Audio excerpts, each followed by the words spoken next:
Welcome to Playful Beginnings, a podcast about the magic of play therapy for therapists, students, and anyone interested. In our podcast, we'll explore the deeper understanding of play therapy and the skills we use when working with children.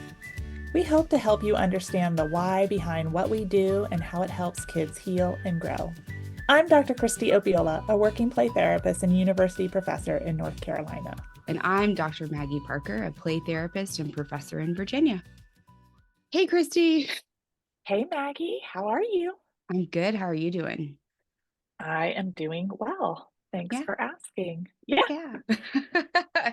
So you had an idea of what you thought we should talk about today, and I was interested in what you wanted to explore. Yeah, I often get asked about children of different age groups. So I thought it might be helpful for us to talk about our approach from a developmental perspective. So working, with really little kids at like the lower end of our spectrum, all the way up to the higher end of the spectrum in play therapy, and how we make subtle adaptations to what we do to make it developmentally responsive. It's a question I get a lot from students, as well as in consultation in other areas. I thought it might be helpful just to kind of share our perspectives on the developmental considerations to play therapy. Yeah, I definitely get people who ask me or will say in supervision, well, they're older, and so I can't be child-centered anymore. Yes. And I really kind of struggle with this. And this is where you and I's like theoretical perspective is really shining through, because we believe that a theory is how you understand people. And so how you understand people shouldn't change based upon how old they are, but it does change potentially how we engage with kids. Or even the language we use. Like, I'm going to use different language for very little children than I am for like 8, 9, 10, or tweens, that I might not be doing formal play therapy, what we envision the playroom to look like, but my approach or the way I am in session doesn't really change. It's just I'm changing my language a little bit to match the person I'm working with.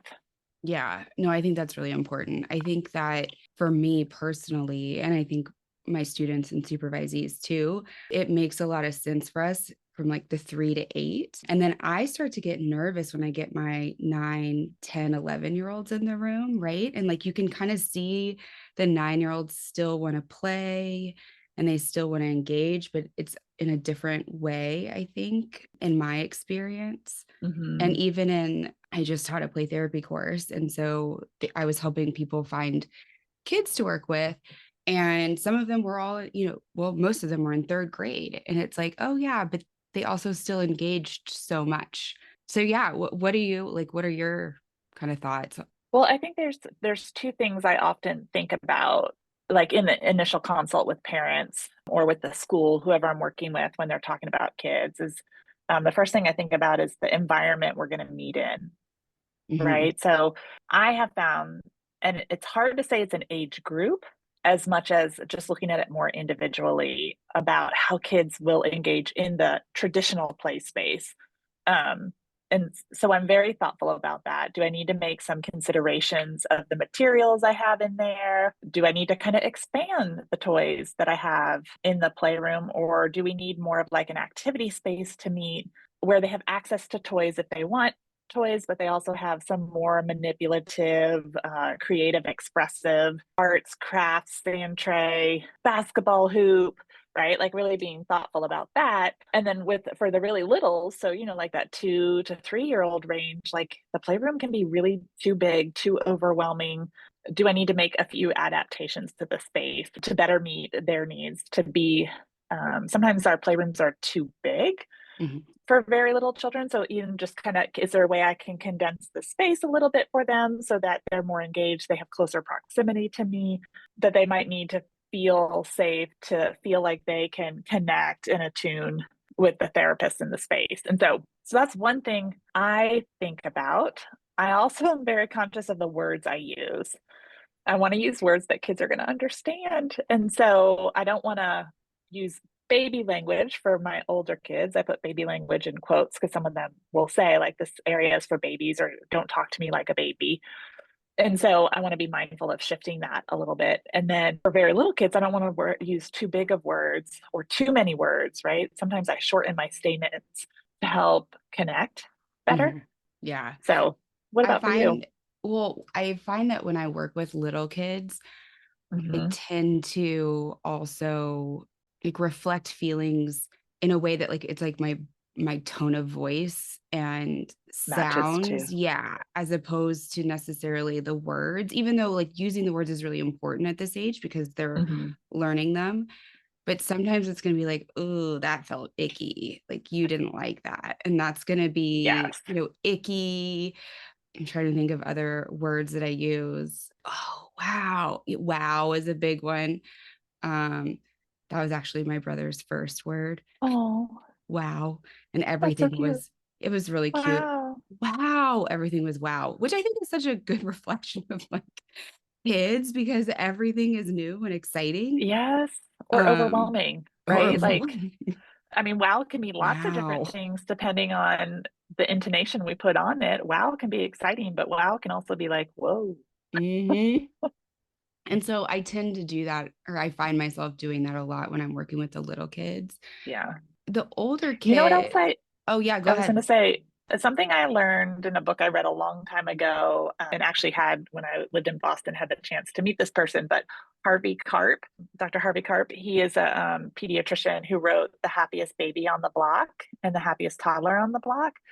And I love something that has always stood out to me when we're working with really little children in the playroom. Dr. Karp talks about speaking in Neanderthal, which sounds kind of crazy, but like really short sentences, lots of inflection. So, like, instead of saying, you're so happy, right? You might just go happy with really little kids in the playroom. But it's often made me mindful of how much I can talk. Really, if I'm in a tune and reflect what the kid is doing when I have 2.5 year olds, and sometimes some 3 year olds who have some regression, that's really how they're speaking in the playroom. So if I want to, in a way, mimic or mirror what they're doing, like I have to really get on their level. So I often think with really young kids to think, be a Neanderthal, That's right? great. Like just bring it down so that they can hear. And I'm always shocked at how they respond more to simplistic language than a lot of fluffy words or things like that it can it can be really helpful in the playroom. But as you were talking, that's what I was thinking about your brother, like, yeah, Neanderthal speak. Yeah. Oh, he'll love that. Yeah. Uh, And I don't say that to be mean. I'm just yeah. saying that, like sometimes Yeah. we have to make it simple. Well, and I find that too when I work with kids, and I have to remind myself when, even like as a parent, Hmm. adults, and when I teach the class, right? Adults, we tend to explain a lot. And it's like, Yes. okay, and we go on and on. And I tune out like half the time when people are going through a long explanation. I'm like, uh-huh. And it kind of like we talked about in another podcast, the wah, wah, wah, wah, wah, starts to happen. And I glaze over and then I'll come back in a little bit. And I have to remember that if I'm doing this, kids are going to do this. Like keep your word or your sentences short, which Yes. I did not keep that sentence short as I explained it. But it so often we want to fill space and we don't need to do that. Well, and I think we really, just like the children we work with, really want to feel heard and understood. And I think sometimes as adults, we think words help us feel more heard and understood, but that's really left into interpretation, right? Like, so if that tunes you out, that's important for me to know. And so if I'm going to be mindful with kids, I find it easiest to start short and sweet, right? And see what their capacity is. Because I do think that's something that changes when kids get older. Not a lot, right? But I can use more words with older kids, or I use more of myself in the relationship when I work with older kids. Like I might explain, oh, I thought you were doing this because, or I thought you felt this way because blah, blah, blah. And not Well, to have them change to my viewpoint, but help like explain, especially for those like 9, 10, 11 year olds. And especially when we get into the tween ages where they really feel like they live on a stage anyway, right? By helping them understand or helping them hear my perspective, right? It opens like conversation, it opens components to our relationship and us connecting and attuning together. when I think what you're doing is being authentic and genuine in those Mm-hmm. moments, and you're like, okay, this is what is this, like kind of checking in, like, this Yeah. is what I'm experiencing, which then also models what it's like to be authentic and genuine within the space. I think for teenagers, it's really, or tweens, right? That's a scary thing to be authentic and genuine in a lot of their social spaces because there's such, like you said, like they feel like they're on a stage and everyone's looking at them. Yeah. And then also, there's a lot of internal focus that it's like, oh, if I made a face, that means that you don't like me. And so being able Hmm. to be like, oh, I made a face that reminded me of something, or like, oh, I just bit my lip. I'm really sorry I made a face. To be really open so that they Yeah. don't interpret it as like, oh, this is something that isn't okay in this space. So I need to tuck it away. Yes. Yeah, I find that that is really helpful, especially as they get older. But even when they're little, right? Like if they're little and I'm going to move around to see what they're doing, I'm going to say, I'm choosing to move my chair so I can see what you're doing. So they don't Yeah. think I'm maybe that I don't trust them or Yeah. And whatever. I think even in that idea of moving, I think I've shared this before, but I work with a lot of clients who have experienced interpersonal trauma, so trauma between people. And so I often don't move without permission, Mhm, right? So if I'm going to move, I'm going to ask first. And I find myself doing that more with older kids mhm, who are, and young kids too, who have a lot of hyper awareness of proximity, like how close we are together, where I am in space, where they are in space, right? Like a lot of distrust. I'm going to use more of that permission seeking from them to let them know, like, in this relationship, you can let me know it's not okay, which I don't, my experience is kids, no matter what age they are, that's not often true, but especially when kids get into elementary or middle school, right? And they're in a space with adults, their adults often are the ones in charge or in control of like how kids can be. And so it kind of shares and changes like our relationship because I'm allowing them to give me permission or not permission in the way that I am with them, which is a really different relationship to have, is what I'm trying to say on this yeah. monologue. Well, I think that happens too with little kids. We just came out of a holiday, and a lot of times people are like, give grandma a hug. Then they don't want to give grandma a hug, but you're forcing them to give them a hug. Yeah. And so by being really transparent and being like, I don't know how you phrase it. I'm trying to think how you would phrase it in the room. I'd like to move here. You can decide if that's okay. Yeah. Sometimes I'll Um, say something like, I feel really far away from you. Would it be okay if I come closer? mhm, But I also know sometimes kids do things away from us because they don't want us to right. see, or, they need more personal space. And I don't think I shared this on here before, but I was working with a supervisee and she disagreed on this, which I think is awesome. I love when supervisees disagree with me so we can have like robust conversations and really hear different perspectives. And she was saying like I feel the need to be closer to my clients. And so the supervisee would move around the room with her client. And then after we had this conversation, she came back and she said, you know what I noticed is I had seen this before, but I didn't really put context to it. But the supervisee, like handcuffed me somewhere or tied me somewhere. And so after having our conversation, I was thinking, I wonder if this is because I'm not allowing them to have the freedom of moving without me being in like close contact Mhm, with them. And so she decided to stay put and the client no longer handcuffed her or roped her somewhere. And also the child's play changed, mhm. which was Yeah. just fascinating for us to have a conversation about. So even just sometimes the awareness of what we do in the room and being thoughtful or having conversations of why we do what we do Mhm. really helps us grow and like think about what our clients need from us, right? Both from a developmental, but maybe also personal needs or, like a relational need When I think that's also way. why the room is so important, right? Like, Hmm. because you want to be able to see what they're doing.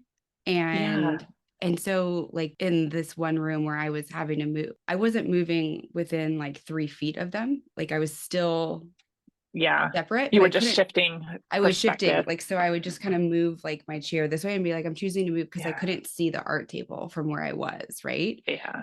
And there are times too, and I work with students about this because there wasn't a roller chair in the playroom. And so they were sitting on the floor and then moving really close. And I was like, did the child invite you? Yes. Have they asked you to come in that close? And they're like, no. And I was like, what would it be like if you sat in a chair that rolled so that you could move, or like separate from them? And they were like, oh, I don't know. Right. And then you try it, and Yeah. it is different. And I think honoring that space, or I'm not going to join you unless you ask me, feels really respectful to me. I also think it's important for clinicians to understand different developmental milestones for children, because it just doesn't have to be bigs and littles, right? It doesn't have to Right. be like the older spectrum or the younger spectrum. There are sometimes, developmental age groups that prefer to know they're competent before they share their competence with us in the playroom, right? So, like, if they're trying to master a toy or draw something in a specific way, they may not want us to see it until it's completed, right? And they feel like it's the way they want it, instead of us being able to see the whole process of their creation. And this is where I think, as play therapists, it's important for us to understand development in general, but really understand the age groups of who's coming in, how they express themselves, what are some normal milestones that are happening as far as like emotional development, social development, physical development, right? Cognitive development, all of those components. And I hope that's part of training programs or like people's wheelhouses, but I find that that's not always the case. I know I you find pulled out the it. book that I I think we pulled use out the as kind book. of like our guide. So hopefully by the time this airs, we'll have a website where you can purchase this book from Amazon. This is one of my favorite books, and Kristie's also. It's A Mhm. Therapist's Guide to Child Development, The Extraordinarily Normal Years, And did edited you by know there's Dee a Ray. Yeah, do you she's know the coming out new with a new one's out? one. No, Dr. Purswell and Dr. Jane, I think it is, have edited an adolescent. So same title, Oh, but about adolescent development. oh yeah, that'll be very And helpful. I also love information from the Gazelle Institute out of Hmm. Chicago. So there are lots of resources if you're not familiar. I like Gazelle's materials because they're easy for parents and they have books about different age groups or like specific years. So parents can read about their 4 year old. And I think it's a great resource for play therapists to have in their waiting space while parents have 45 minutes to sit and chat. Or I think we also have to be attuned to where parents are today, right? And most parents of young children today are from the technology age, right? They're digital natives. So even the idea of creating, short podcast or short series on development, which Dr. Parker and I are working on as well, That's something we'll do. right? That's something we would like to do so that, Yeah, you can have parents kind of go to these resources or find resources that talk about development and what's normal for 3 year olds, what's abnormal for 3 year olds. And we can be those types of resources for parents because unfortunately, there's not a lot of places for them to get it. So, as right. a play therapist, it's really helpful to kind of have a really good general understanding of Mhm. development, but to be able to speak about it with parents so that, because I don't, how many of your parents are like, one of the regular questions I get from parents that I consult with is this normal? Right? They're Right. just so worried they've done potentially something to screw Something. up their child or everything they've tried hasn't worked. And so they're confused. They might be feeling a little defeated. Right. And so helping them know what's in the normal range, what's out of the normal range. Children is, I think, a really important contribution that we can give parents and families and systems. Yeah. And I Um, also think a lot of times we have unrealistic expectations for a child, yes. right? Like my 3-year-old didn't abide by the limit the first time. I'm like, yeah, that tracks. Like they're 3, like it's going to take a while. They want to be And independent. so bad. They're their own person. They've got Yes. this. Don't And try they're and tell me vocalizing. what to do, or that I can't have milk, or, it's like, I'm going to show you in the ways that Yeah. I can. And And also, we don't want so, to strip that component of development of them, like learning self-efficacy, learning what their desires are. mhm. And so, yeah. I often tell parents, you want, what do you hope that your child will be as an adult, right? And it's usually Mhm. independent, that they think for Worse. themselves, that Yeah. they're, a lot of self respect and self esteem. I'm like, yeah, like, so that starts now. And raising independent children also means raising independent toddlers. And that is hard. And it doesn't mean that there's something wrong. It means that you are helping develop their self-efficacy and their voice and their identity. And that's important. Yeah. And how do we channel it in a way that we don't strip them of those opportunities, Mm-hmm. right? Or we don't rob them of opportunities to kind of like have a voice and respond in maybe more socially acceptable ways. Like 3-year-olds can't walk around the world naked, even though many 3-year-olds like to be naked, They do. right? They don't like the restriction of clothes. And society requires us to wear clothes every day Yeah. in I public think, spaces. You can do that in your room. and you You can can, do that in the living room, right? right? But we But can't go when you outside naked. choose to go outside, you choose to put clothes on. And I think like Yeah. oh, my dog just walked in. I am raising two very strong and independent children. And, we had this conversation too. And I tell parents, right, it's like, if you choose to go over there and have dinner, you choose to put shoes on. And her response, I think she was like 4 at the time, was, well, it's my body, my choice. And I was like, oh yeah, I see that. You really, it's your feet, so you don't want to put shoes on. And if you choose to go outside, you choose to put shoes on. It's cold. So you can choose to stay here and not put your shoes on, or you can Yeah. choose to go and put your shoes on. And we did this for 45 minutes. She didn't go. She was crying and fell asleep in my arms, right? So, which tells me that she was already overstimulated. She was overtired. Probably going over to a friend's house for dinner was not a smart choice for her in that moment, right? And so this was the hill she needed to really stake a claim in. And we just kind of battled it back and forth. And it didn't mean that I didn't get frustrated, right? And I tell parents that like it's okay, because I think they also think that we are these like perfect, calm, patient beings in all aspects of our lives. And I was like, no, I think at one point I had to FaceTime my mother and say she needs you for a second because I need to go breathe. Like she needs a calm space. Yeah. So I think that's just an example too of like, yes, I'm letting her have her strong will, and that's important. There are limits. You can't go out in the wintertime without shoes on.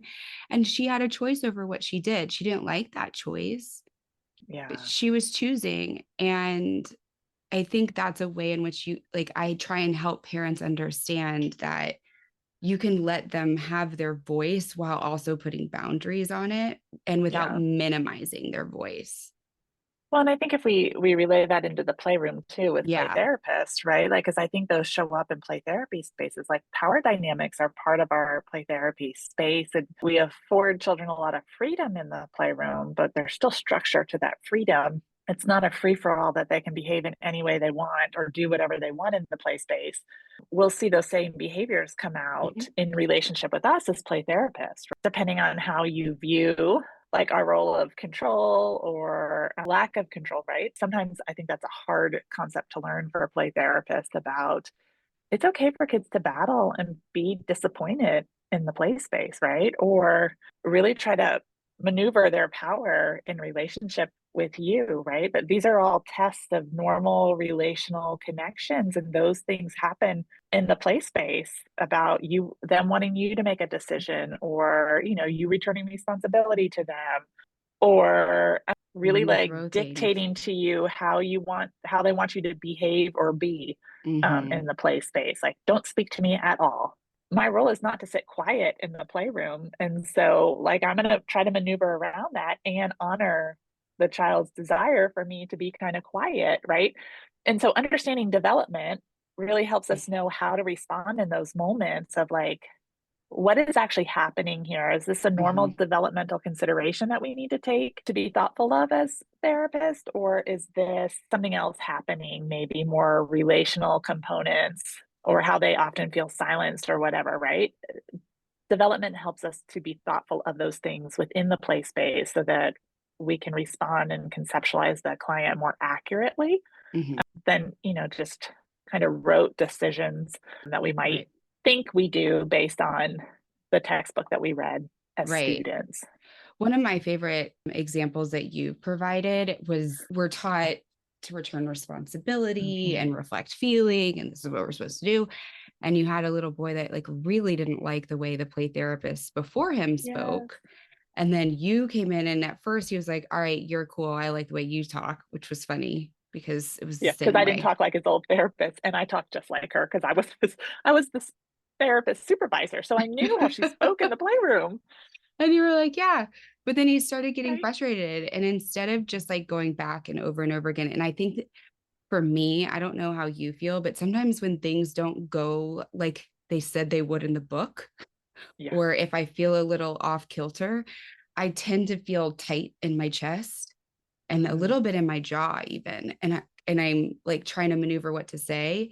And instead of just like saying the rote thing, you said, you really don't like the way I'm talking. And I'm talking this way so you know I see you. And I think that's what you said. So I understand and see you. Yeah. Hmm. And it changed his perspective. And sometimes they just need to know. Yeah, he was very sweet. He was like, "That's why you talk this way? That was You it. know that? Oh Why my didn't you goodness. ever tell me?" I mean, literally, he exasperately like fell into the chair and was like, "If I would have known that," like he was really processing like all of this energy he wasted on telling us how much he didn't like the way we spoke.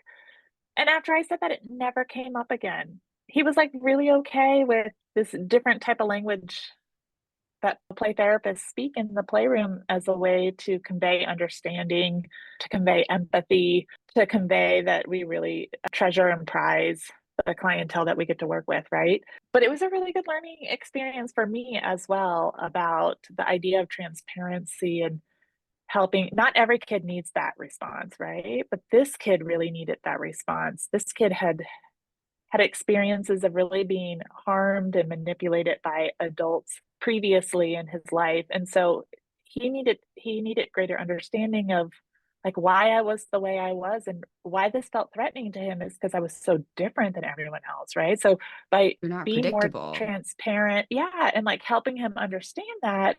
And again, some of this is developmental, right? Some Hmm. of this is personal experience. Those are kind of, I'd like to say every 7 year old will respond the same way. That's not going to be the case. And each kid is unique. Each kid sees things differently.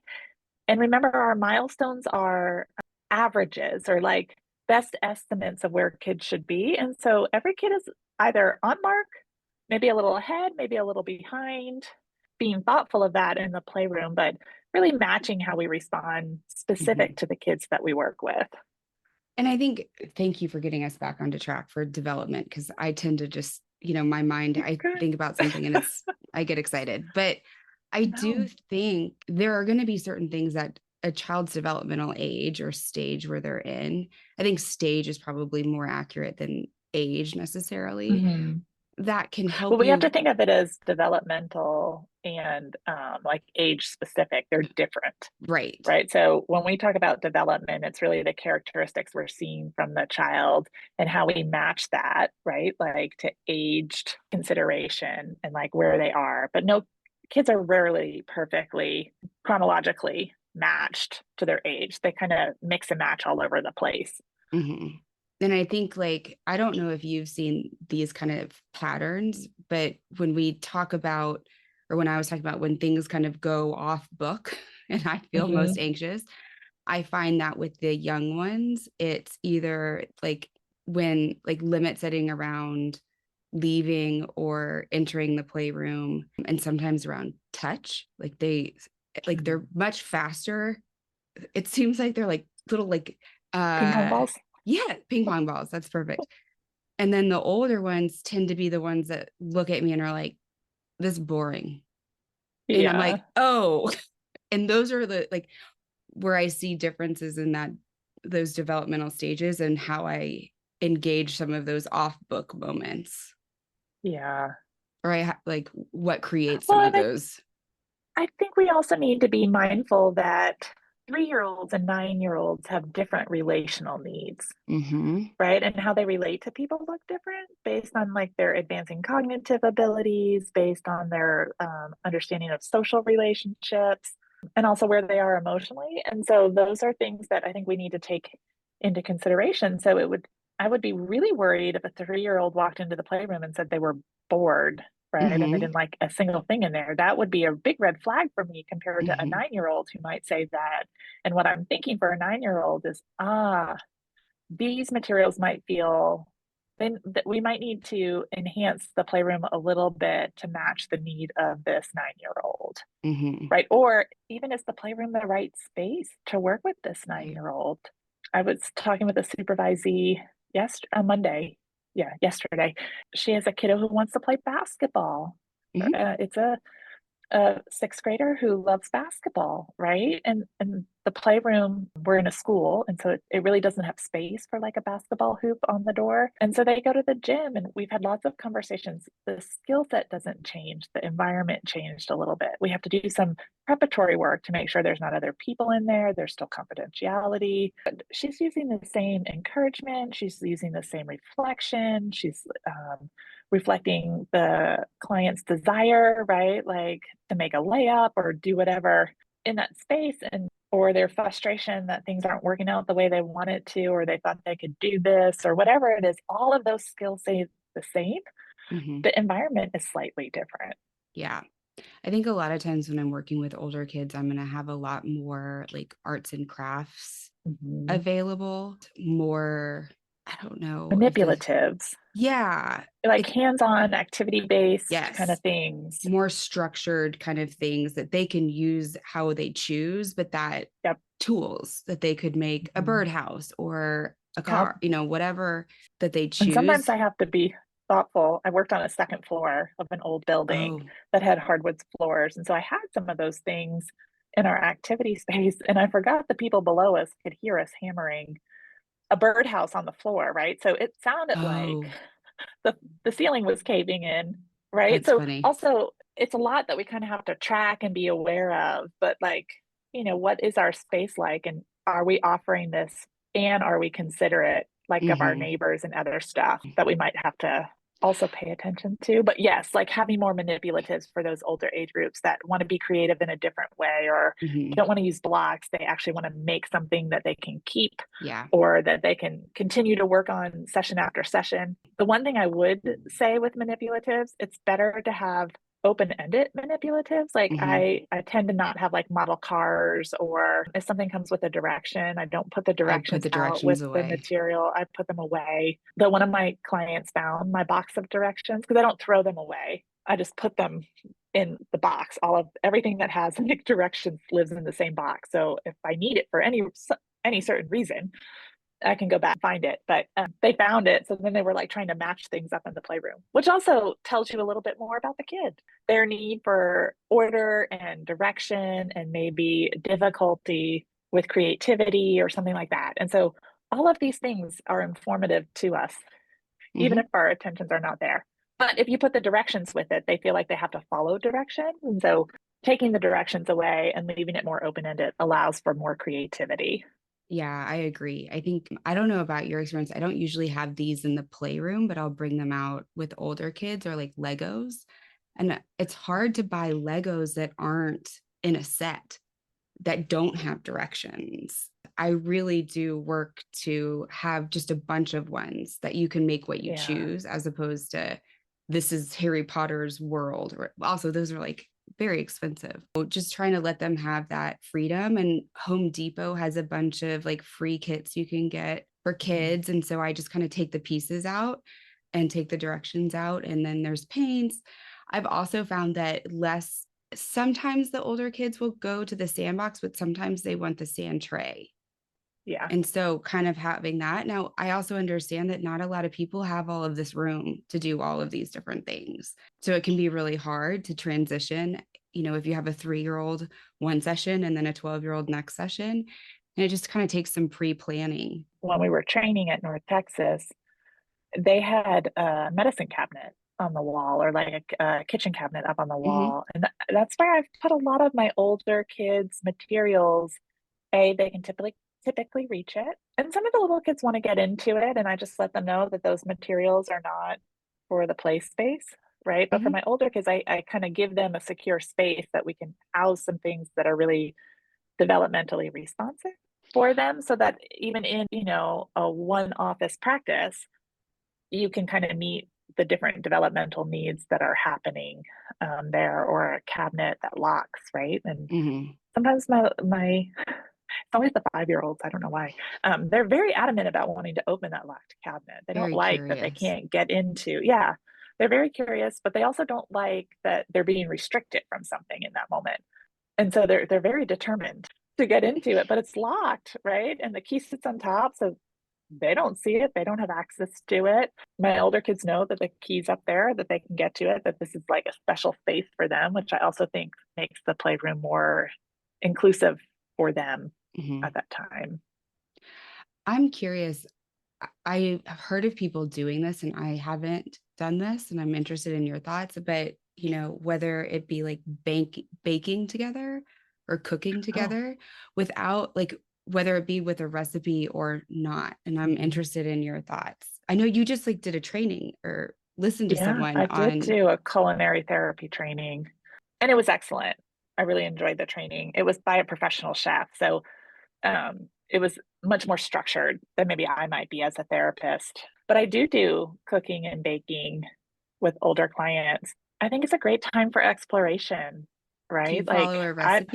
I do have recipes in there, but they can also go off script and make their own thing. I also have a choice to try it or not try it. Just Yeah. like they have a choice to try it or not try it.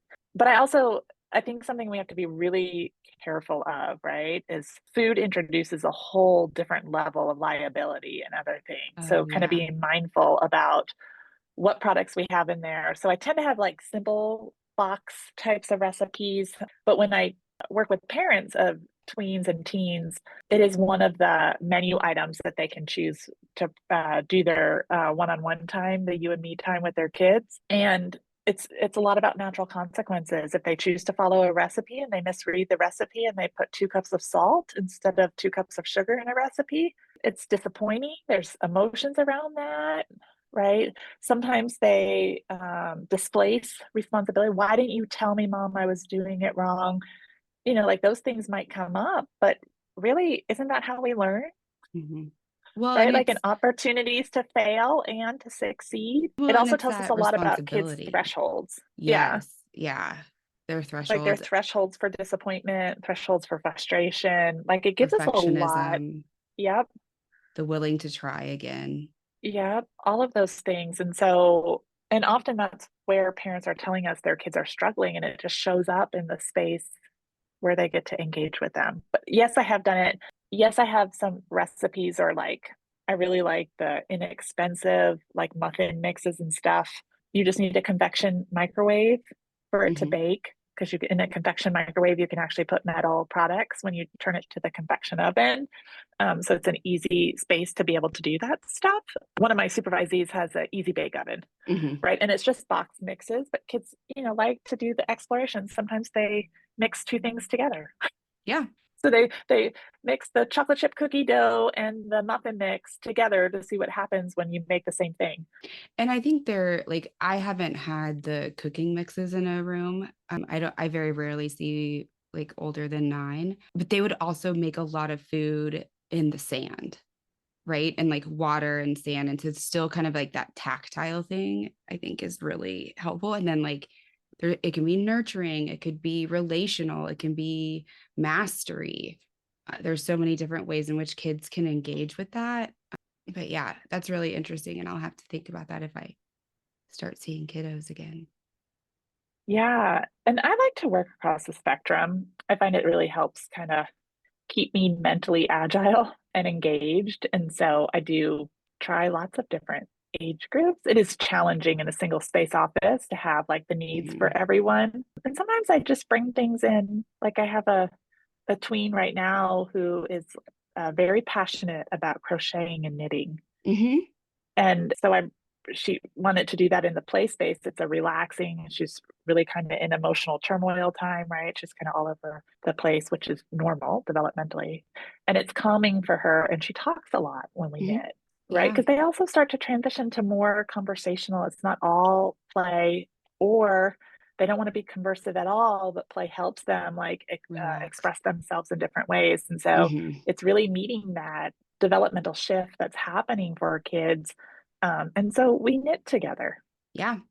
I had a client who would, we made slime together. They would bring in the supplies that they Yep. wanted, and I would get supplies. And so we would try different recipes. So, not cooking, but recipes, right? And so, even the way I am engaging, right, with reflection of feeling and meaning, and sometimes limit setting, it does feel more conversational the older the child gets, because that's where they are developmentally. And so it does feel more of a conversation than sometimes it feels with the younger kids when I'm reflecting or engaging with them, even if like we're reflecting content and I'm, sharing with them. I think it can feel very much conversational with a 3-year-old, but not in the same way that it does with a 12-year-old. Yes. And so in that way, it shifts a little bit. And so I think sometimes people, play therapists or students, kind of struggle with understanding like it's still child centered if you're having a conversation like this. If you are maintaining that understanding and belief, you're just meeting Yeah. them developmentally where they are. It doesn't mean that you are You're not all of a sudden directing, you're different. not killing them in questions, you're not doing a Right. lot of skill sets. All of a sudden, as kids have more cognitive ability, it's like we lose trust in who they are as humans sometimes, or feel Hmm. like they need more guidance, or I don't know. I Yeah. just, in my own belief about kids and what I have seen that they need, right, that may not match what I think they need. I'm Yeah. also very realistic. If that's not what the family wants, that's okay, Yeah. right? Like there's wonderful therapists from all different perspectives. If they want something that's more directive, I'm happy to help them find that. That's just not me as a therapist. Hmm. And I think sometimes we're so worried that we have to adjust ourselves, even if it's not what we believe in. Yeah. This is where it's really important to network and know your community and who you trust in the community, to make referrals. Yeah. Agreed. We've kind of covered broadly kind of how we look at development. I Mhm. think we could probably go way more in depth for each age and what we look at and what we see. Especially, I think it might be helpful to do some deeper dives into working with pre-adolescents, and we can maybe bring on Yeah. some of the researchers that have examined that.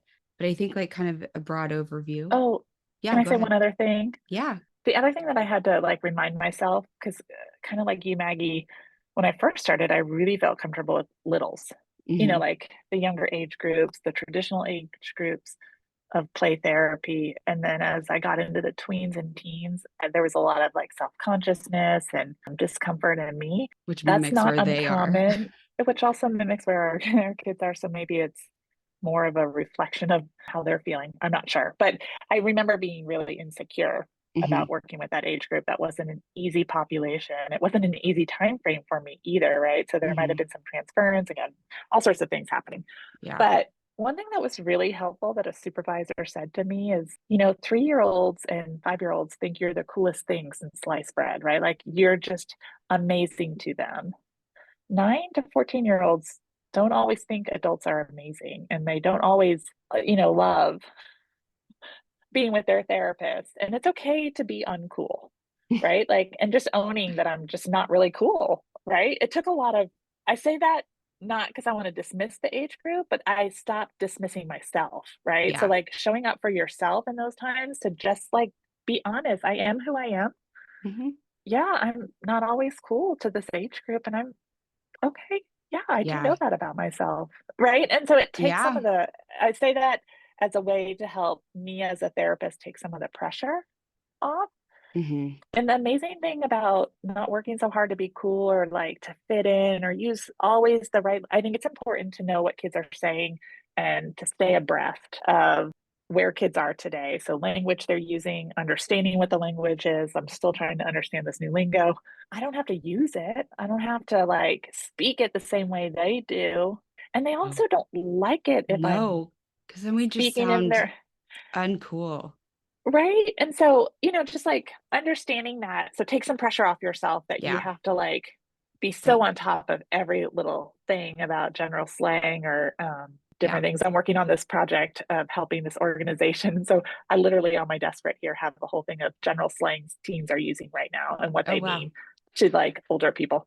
I learned a But lot working in the juvenile detention center. And it oh was yeah. very much like I learned a new linguistic kind of Mhm. understanding. And also, you may not like me, and I'm okay with that. And I was often the only adult that was okay with them not liking me. Right. And I'm not going Yeah. to push you.